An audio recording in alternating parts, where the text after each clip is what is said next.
Dès le début des inondations, très rapidement, le service des eaux et forêts, en rapport avec tous les autres services impliqués dans le plan ORSEC, sous la houlette de M. le gouverneur, nous avions déjà fait le diagnostic de la situation dès que l'inondation était survenue.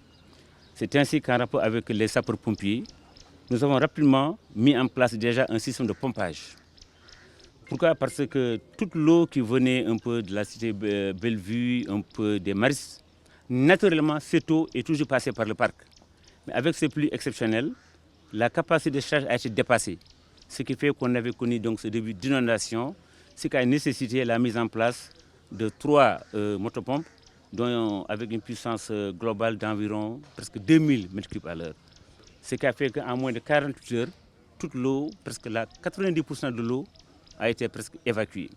Notre souci majeur en ce moment précis, c'était surtout le zoo, là où se trouvent les animaux. Mais comme vous l'avez constaté, le zoo n'a jamais été inondé, n'a jamais été inquiété. Mais néanmoins, nous avons quand même pris d'autres dispositions de prévention.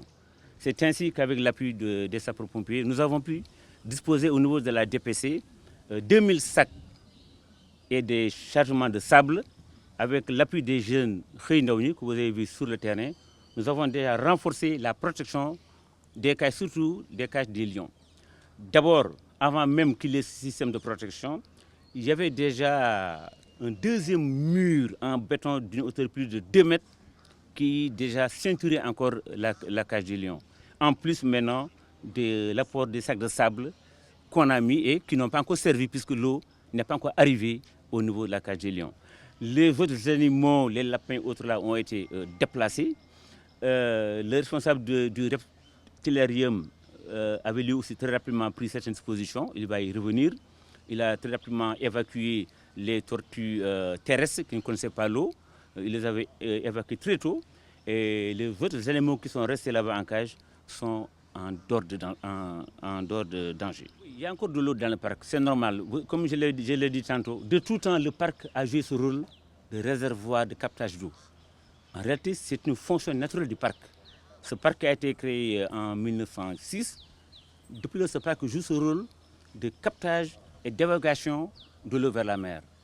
C'est parce que la capacité a été dépassée suite à ces fortes pluviométries qu'il y a cette inondation. Mais cette eau que vous voyez qui coule là, elle va couler durant tout l'hivernage parce que c'est sa fonction naturelle. Mais je peux vous dire qu'aucun animal aujourd'hui n'est menacé puisque dans son cœur écologique, il n'y a pas d'eau. Vous êtes là au milieu du parc, à côté des animaux, vous ne voyez pas d'eau.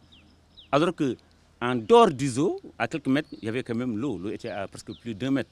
Presque, par certains endroits, on était à moins de 2 mètres. Mais aujourd'hui, vous marchez, vous traversez, ça ne fait pas 50 cm.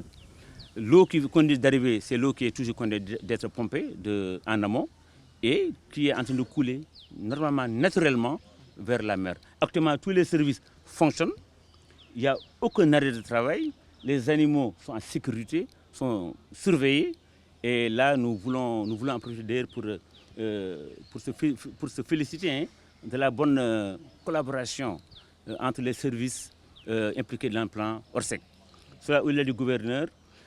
Aujourd'hui, l'ONAS, l'AGEROUTE, tous les autres services, avec les sapeurs-pompiers, ils sont là 24 heures sur 24. D'ailleurs, ils ont une base maintenant, une base au niveau de la gestion des forêts.